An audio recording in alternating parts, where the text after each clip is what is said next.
DSP ছদ্মবেশে অন্ধ ভিখারি সেজে স্টেশনে ভিক্ষা করছিল। ঠিক তখনই 3 জন পুলিশ এসে তার কাছে টাকা চাইল, কিন্তু তিনি টাকা দিতে অস্বীকার করলেন। আর তারপর যা ঘটল তা দেখে চারপাশের মানুষ অবাক হয়ে তাকিয়ে রইল। কি ঘটল সেটা জানতে হলে পুরো ভিডিওটি শেষ পর্যন্ত দেখুন।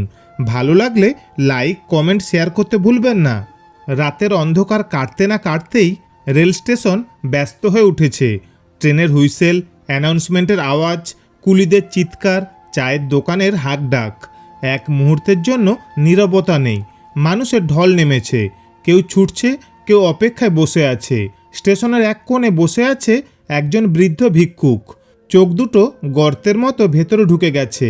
মুখে কাঁচা পাকা দাড়ি, পরনে পুরনো ময়লা ধুতি আর গায়ে একটা ছেঁড়া কোট। সামনে রাখা একটা টিনের কৌটো, তাতে কিছু খুচরো টাকা আর কয়েন জমেছে। সে ক্লান্ত স্বরে বলে উঠল, দয়া করুন বাবু, আমি তো চোখে দেখি না, একটু সাহায্য করুন। কেউ পাশ কাটিয়ে চলে যায়, কেউ 2-1 টাকা কৌটোয় ফেলে দেয়। এই বৃদ্ধ ভিক্ষুকের আসল পরিচয় কেউ জানে না। তার নাম অরিন্দম সেন, একজন ডিএসপি অফিসার।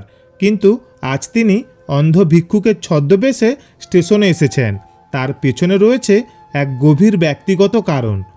কয়েক বছর আগে তার ছোট বোন অর্পিতা এই স্টেশনে একই রকম অন্যায় শিকার হয়েছিল।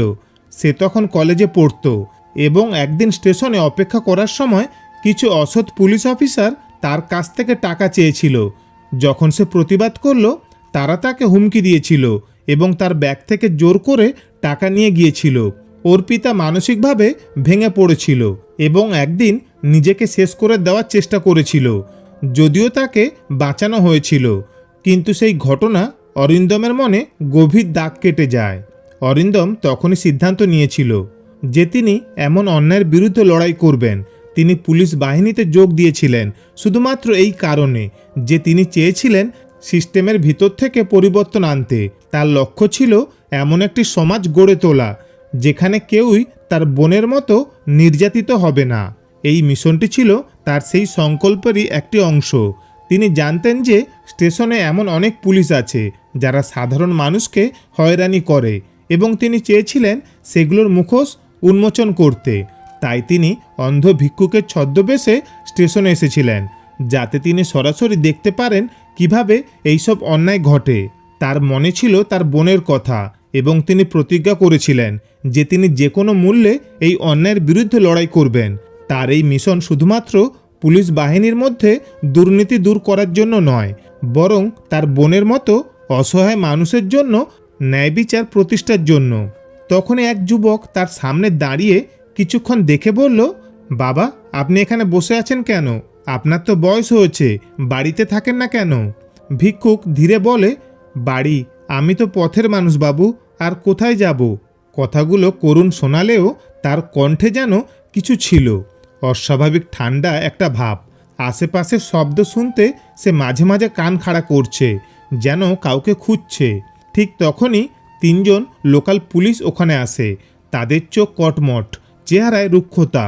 একজন পুলিশ রুক্ষ গলায় বলল, ওই বুড়ো, বেশ ভালো ব্যবসা হচ্ছে দেখছি, কত কামিয়েছিস আজ? ভিক্ষুক একটু নড়ে চড়ে বসল, কপালে ভাঁজ পড়ল, তার কণ্ঠ কাঁপল। বাবা, তোমরা কে গো? আমি তো চোখে দেখি না। পুলিশদের একজন এগিয়ে এসে ধমক দিয়ে বলল, আমরা পুলিশ, বোঝার দরকার নেই, যা কামিয়েছিস চুপচাপ দিয়ে দে। বৃদ্ধ ঘাবড়ে গিয়ে 2 হাত জোড় করে মিনতি করল, বাবু, আমি তো যা পাই তা দিয়েই পেট চালাই, তোমরা আমায় দয়া করো গো।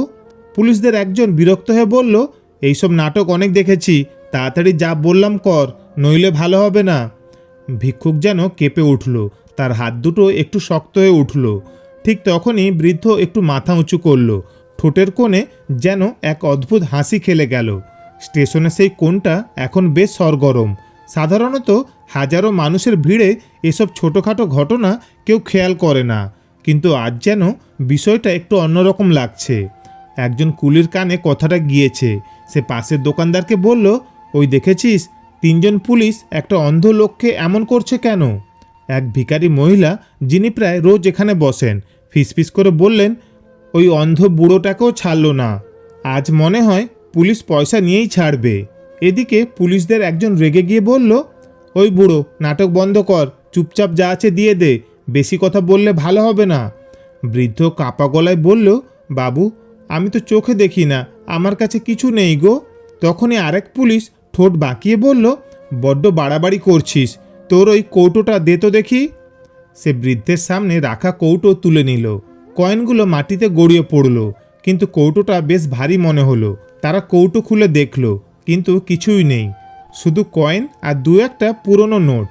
এরপর পুলিশদের মধ্যে সবচেয়ে মোটা লোকটা বলল, ব্যাগ কই তোর? নিশ্চয়ই পকেটেও কিছু লুকিয়ে রেখেছিস। সে বৃদ্ধের কোটের পকেটে হাত ঢোকানোর চেষ্টা করতেই বৃদ্ধ তীব্র কণ্ঠে বলে উঠল, থামো। তিনজন পুলিশ একসঙ্গে থমকে গেল। আশেপাশের কৌতূহলী লোকেরাও চুপ করে গেল। বৃদ্ধ এবার আর আগের মতো দুর্বল বা অসহায় মনে হলো না। সে ধীরে ধীরে মাথা তুলে বলল, বাবু, তোমরা কি নিশ্চিত যে আমি সত্যি অন্ধ? এক মুহূর্তে পুরো পরিবেশ থমথমে হয়ে গেল। পুলিশদের চোখ কপালে উঠে গেল। আশেপাশের মানুষজন মুখ চাওয়াচাই করতে লাগলো। তিন পুলিশ এবার কিছুটা ভয় পেয়েও গিয়েছিল, কিন্তু নিজেদের সামলাতে চেষ্টা করলো। একজন বলল, এইসব ফালতু কথা বলিস না, তোকে দেখে তো মনে হচ্ছে তুই জন্মান্ধ, আমাদের বোকা বানাচ্ছিস। বৃদ্ধ ধীরে সুস্থে হাত বাড়িয়ে নিজের কালো চশমাটা খুলে ফেলল। ঠিক তখনই সবাই অবাক হয়ে দেখল বৃদ্ধের চোখ দুটো একদম স্বাভাবিক। সে সরাসরি পুলিশের দিকে তাকিয়ে বলল, এখনো কি মনে হচ্ছে আমি অন্ধ? পুলিশদের একজন তো প্রায় হোঁচট খেতে বসলো। চারপাশের লোকজন ফিসফিস শুরু করে দিল, এ কি, লোকটা তাহলে এতক্ষণ কেন অন্ধের অভিনয় করছিল? বৃদ্ধ এবার আরও গম্ভীর গলায় বলল, তোমরা কি জানতে চাও আমি আসলে কে? তিনজন পুলিশ একসঙ্গে পিছিয়ে গেল। তখনই পুলিশগুলো চোখ বড় বড় করে একে অপরের দিকে তাকাচ্ছিল। সবচেয়ে বয়স্ক পুলিশটি গলা খাকারি দিয়ে বলল, এইসব নাটক বন্ধ করো, তুমি কে সেটা আমাদের বলার দরকার নেই, চুপচাপ যা টাকা আছে দিয়ে দাও, নয়তো। হঠাৎ বৃদ্ধ ধীর স্বরে বলল, নয়তো কি? তিনজন পুলিশ থমকে গেল। বৃদ্ধ এবার আস্তে আস্তে নিজের গলায় হাত দিল। তারপর শার্টের ভেতর থেকে একটা ছোট রেকর্ডিং ডিভাইস বের করে দেখালো। এটাই কি চাইছিলে? বৃদ্ধের ঠোঁটের কোণে হালকা একটা হাসি। ডিভাইস অন করে দিল সে। সাথে সাথে স্পষ্ট শোনা গেল পুলিশের কণ্ঠ, ওই বুড়ো, নাটক বন্ধ কর, চুপচাপ যা আছে দিয়ে দে, বেশি কথা বললে ভালো হবে না। পুলিশদের মুখ শুকিয়ে গেল। আশপাশের মানুষজন এক ধাক্কায় আরও আগ্রহ নিয়ে এগিয়ে এলো। বৃদ্ধ তখনই পকেট থেকে একটা আইডি কার্ড বের করলো। তাতে বড় হরফে লেখা, DSP Arindam Sen, CID branch. এক ঝলকে চারপাশের লোকজন বিস্ময়ে একে অপরের দিকে তাকালো। ডিএসপি সাহেব। পুলিশদের মুখ ফ্যাকাশে হয়ে গেল। ডিএসপি অরিন্দম সেন এবার ধীরে ধীরে উঠে দাঁড়ালেন। তার মুখে এখন আর বৃদ্ধের অসহায়ত্ব নেই, এখন সেই ব্যক্তিত্ব যাকে দেখে আসল অপরাধীও ভয় পায়। তোমাদের লজ্জা করে না? স্টেশনে মানুষদের নিরাপত্তা দেওয়ার বদলে নিজেরাই চাঁদাবাজি করছো। এক পুলিশ তো এতটাই ভয় পেয়েছিল যে জিপ কাঁপতে লাগলো। স্যার, স্যার, আমরা তো জানতাম না। তোমরা জানতেই চাওনি, ভেবেছিলে একজন অন্ধ ভিক্ষুককে ভয় দেখিয়ে পয়সা আদায় করা সহজ কাজ। ডিএসপি অরিন্দম সেন এক ঝটকায় মোবাইল বের করলেন এবং কারো নাম্বারে ফোন করলেন। হ্যালো এসপি স্যার, আমি অরিন্দম সেন বলছি। স্টেশনে অবৈধ চাঁদাবাজির একটা চক্র হাতে নাতে ধরেছি। 3 জন কনস্টেবল জড়িত। ওপাশ থেকে কি যেন বলা হলো। ডিএসপি মাথা নাড়িয়ে বললেন, হ্যাঁ, ওদের সবাইকে এখনই সাসপেন্ড করা হবে, প্রয়োজনে বিভাগীয় তদন্ত হবে। পুলিশদের চেহারা যেন মাটিতে মিশে গেল। এদিকে সাধারণ মানুষজন খুশিতে ফিসফিস করতে লাগলো, বাহ, এতদিন পর একটা সৎ পুলিশ অফিসার পেলাম, ভাবতে পারছি না এভাবে ধরা খাবে ওরা। ডিএসপি অরিন্দম এবার একটু হেসে বললেন, আমি শুধু এই স্টেশনে পরিস্থিতি বোঝার জন্য অন্ধ সেজেছিলাম। আজকে বুঝলাম কিছু কিছু লোকের কারণে গোটা পুলিশ বাহিনীর বদনাম হয়। তিনি একটু থেমে বললেন, কিন্তু মনে রেখো, আইন কখনো ঘুমিয়ে থাকে না, সব অপরাধের বিচার হবেই। পুলিশরা তখন নিচু মাথায় দাঁড়িয়ে আছে। চারপাশের মানুষের করতালি শুরু হয়ে গেছে। তখনই কিছু সাদা পোশাকে পুলিশ এসে হাজির হলো। 3 জন পুলিশ থমথমে মুখে দাঁড়িয়েছিল। এক পুলিশ হঠাৎ হাঁটু গেড়ে বসে পড়ল। স্যার, দয়া করুন, আমার পরিবার আছে, এই চাকরি চলে গেলে আমরা শেষ হয়ে যাব। ডিএসপি অরিন্দম সেন তার দিকে তাকিয়ে বললেন, আমি দয়া করব, এতদিন যারা সাধারণ মানুষকে ভয় দেখিয়ে টাকা তুলছিল তারা এখন দয়া চাইছে। পুলিশটি কাঁদতে কাঁদতে বলল, স্যার, আমরা ভুল করেছি, ক্ষমা করুন। এদিকে সাধারণ মানুষজন গর্জে উঠল, না না, এবার ওদের শাস্তি হওয়া দরকার। আজ না ধরলে এরা আরও কতজনকে ব্ল্যাকমেইল করত। ডিএসপি একটু থেমে বললেন, আইন তার কাজ করবেই, কিন্তু মনে রেখো, সত্যিকারে অনুশোচনা থাকলে জীবন আবার নতুন পথ দেখাতে পারে। এক বৃদ্ধ লোক এগিয়ে এসে বললেন, বাবা, তুমি আমাদের আসল পুলিশ। তোমার মতো মানুষ যদি সব জায়গায় থাকতো তাহলে দুনিয়া অনেক ভালো হতো। ডিএসপি হালকা হাসলেন, তারপর বললেন, আমি শুধু আমার কাজ করেছি, কিন্তু তোমাদেরও দায়িত্ব নিতে হবে। ভুল কিছু ঘটলে সেটা প্রকাশ্যে আনতে হবে, ভয় পেও না।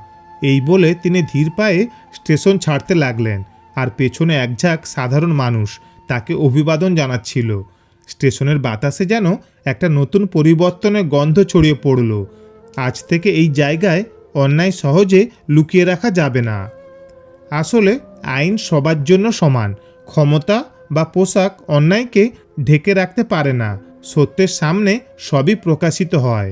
তো বন্ধুরা, আজকের এই গল্পটি কেমন লাগলো কমেন্ট করে জানিও। ভালো লাগলে লাইক ও শেয়ার করে দিও। ধন্যবাদ, ভালো থাকবেন।